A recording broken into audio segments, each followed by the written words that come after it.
Hi guys, welcome back to Melissa Loves Orchids. This is Melissa. It is a sweltering Monday, April 21st, and I just wanted you to see how beautiful the orchid pergola looks with blooms. But today's video, look over there, look at that lamellata right there. Look at my compots, my dendrobium compots, how nice. My final blue bag baby. But anyways, wait, my sherry baby. Okay, but anyways, this is not that kind of a video. This video, I had some questions on my potting method, and a lot of people were asking me, and I thought, you know what, let me just show them. Let me just do a little quick, this is how I love to do it, and I've learned from mistakes, okay? But as you can see, if you look around, most of my pots are clay pots, and most of them have this kind of holes on them. Yes, I get them from RF Orchids mainly. I do love other pots, like this is from Bangjong, and I like, this is also from Bangjong. Someone else was saying that's gorgeous. So sometimes I splurge a little bit. See, like this is like, I think 35, and that is like 25, but these are like 5, 3, totally affordable. Kind of, in my opinion, better than the regular Home Depot ones. Plus, these are not as strong. These are a couple bucks in Home Depot, but they're not as strong. So I prefer driving to RF, and plus, that's always gonna be a good visit. I also like Roxy's pots. As you can see, I have a lot of Roxy pots, Orchids 365. And I've even ventured to try from the dollar store that is not a dollar. I mean, how much is it? $1.25. So it's kind of like a dollar. But this is my favorite, to be quite honest. This is my favorite, as well as mounting, because, I mean, the proof is in the pudding. They love to be mounted. So I'm looking over some new plants that I got, and I was just about to repot one of them. And I thought, let me just do it on camera. Let me just show them how I do it, because I had a lot of questions, and I said, might as well show you. And before I show you, I want to tell you why this is my preferred way. This is the perfect example. This I got at Tamiami. Tamiami is in January, so you can do the math and look down in there at the crazy root growth and the health of this plant. Yes, it's a little dirty because I fertilized and all that, but you can see how those roots are growing ferociously. That's Cattleya trianae formatipo. So that was, can't remember from where, but this is what I do. I basically secure them with a zip tie, and then just basically add lava rock, mainly lava rock. Look, lava rock.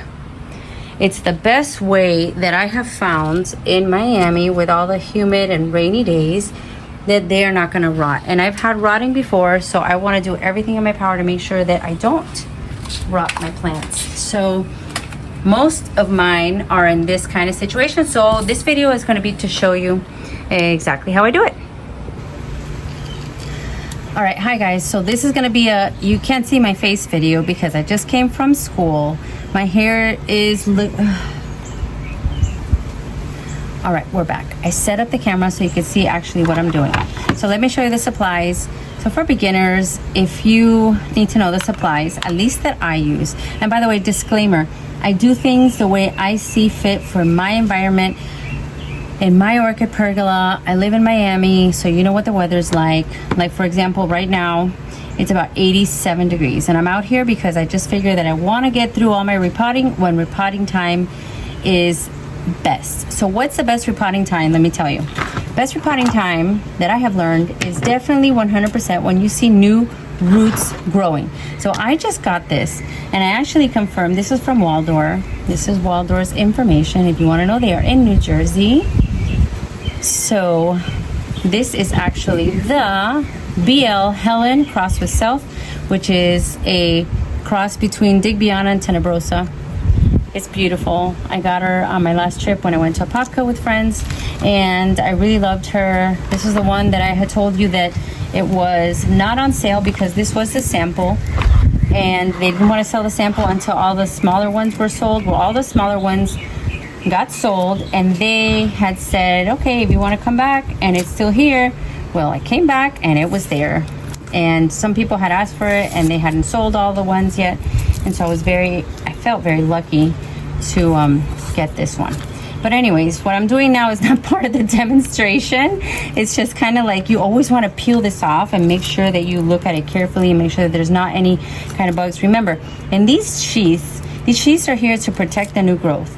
And once the new growth is able to kind of stay on its own, then you don't really need this. And this is an excellent spot.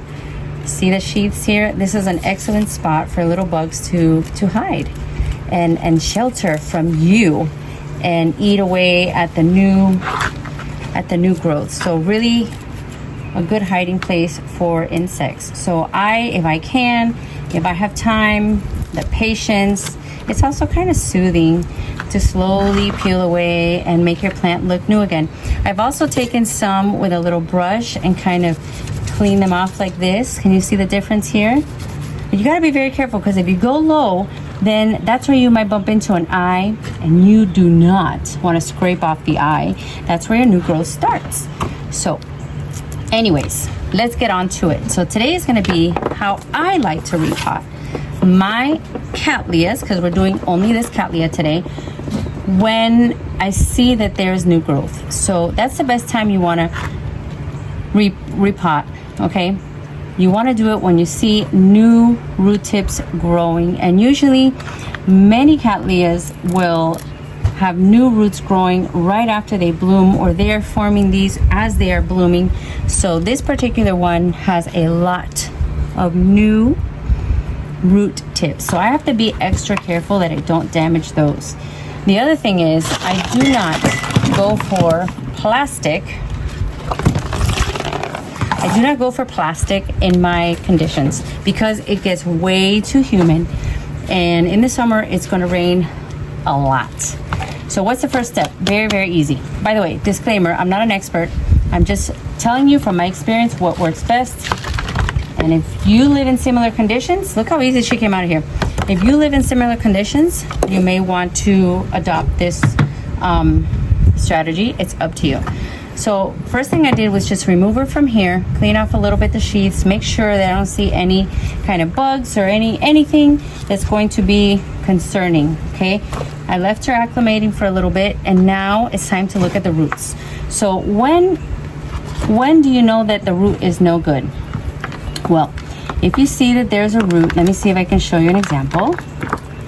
If there's a root that is very soft, and actually I'm finding good roots, but see this one here? See this one here? This root, I just pull it away and all the velamen comes off. The velamen is like a sponge, okay? And by the way, I've already disinfected my shears.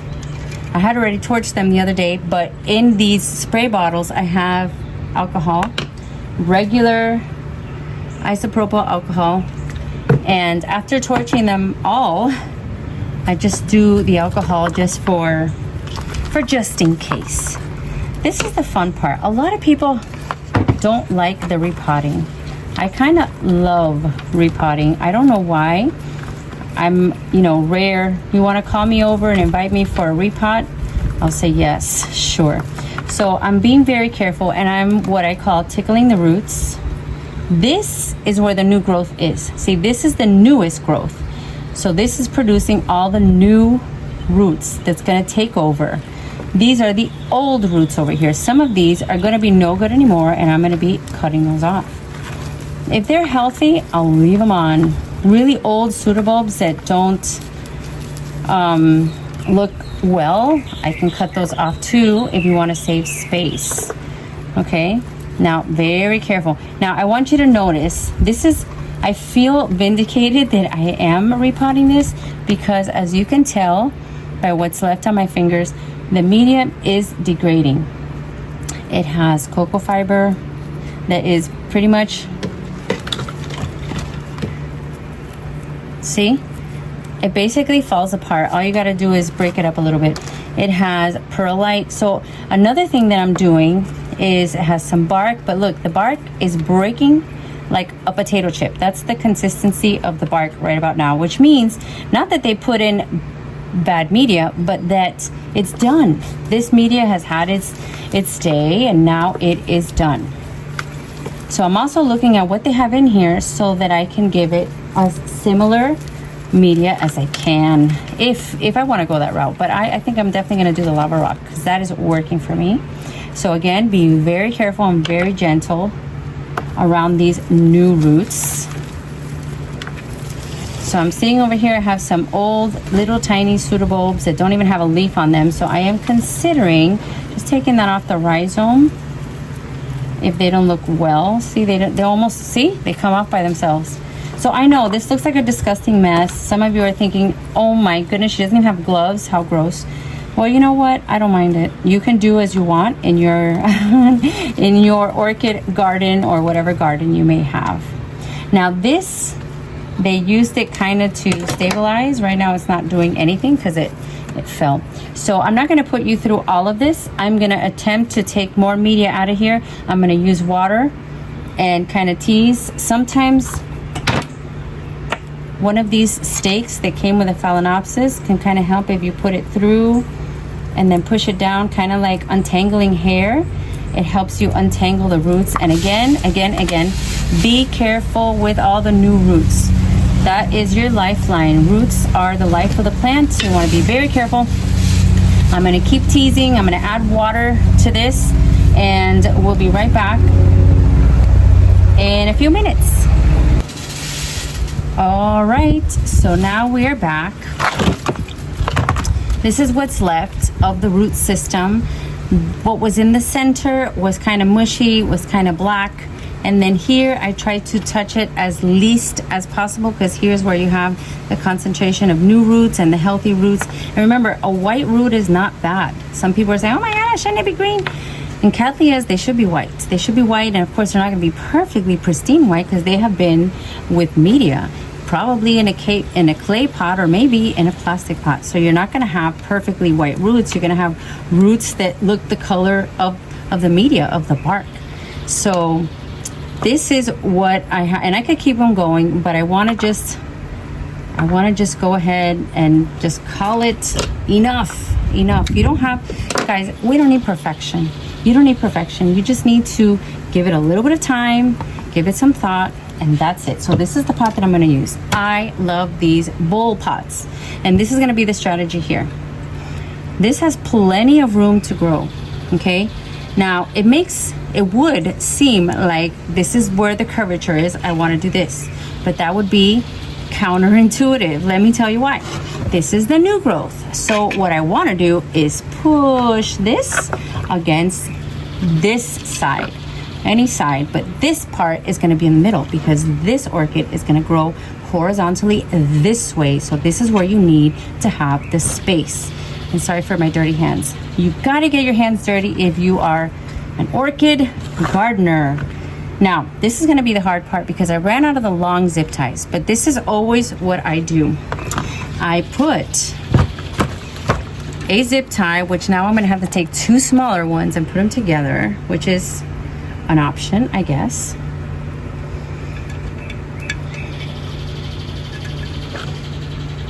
And every time I come out here, the birds go bonkers.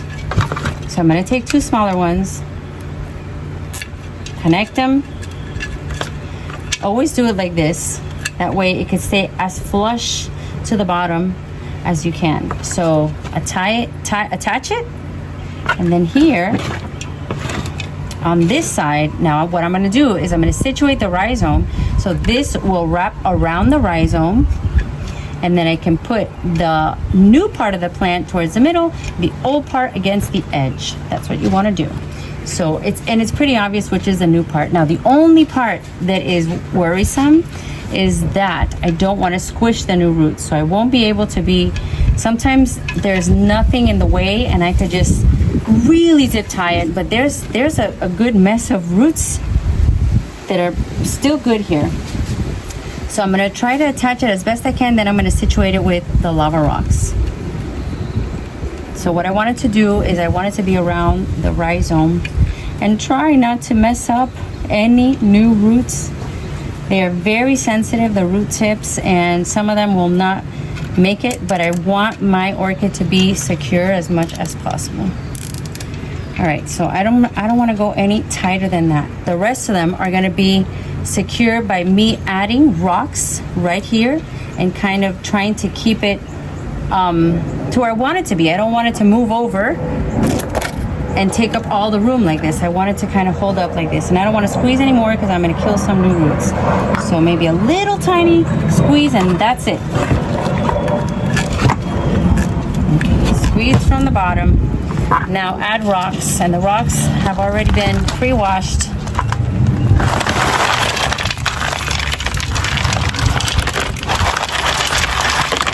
Okay, you don't want to bury the rhizome. You also don't want to take that bag of lava rocks and just put it in there with all the residue, because that's all going to be inside your pot. You don't want that. Okay, want to make sure it's tight. You know the famous saying, an orchid that moves is going to die, and it doesn't have the same ring in English. It's a Spanish saying, so orquídea que se muere, if you know Spanish. That just means you don't want an unstable orchid. You want an orchid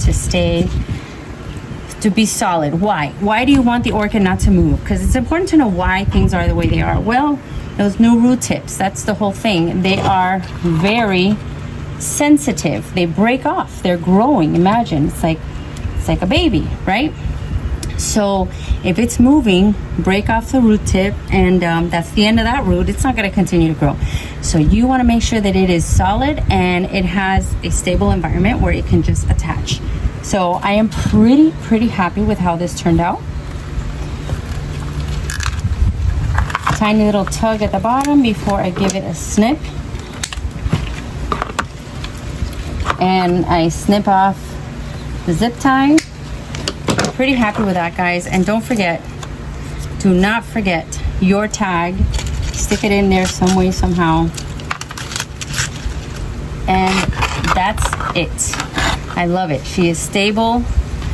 Okay, she is sturdy in there. New root tips can continue to grow into the medium. I only have lava rock this time. Sometimes I've showed you with orchiata. I've showed you with a mix, you know. And you can do whatever you feel comfortable with. This, for my environment, for in Miami, the way I like to overwater, okay, this makes the most sense for me. And most of the successes that I've had with Cattleyas have been because of this setup. So let me know in the comments what you think. I also have read somewhere where the silica in the lava rock is beneficial. So let me know, do you agree? Do you like it? Do you hate it?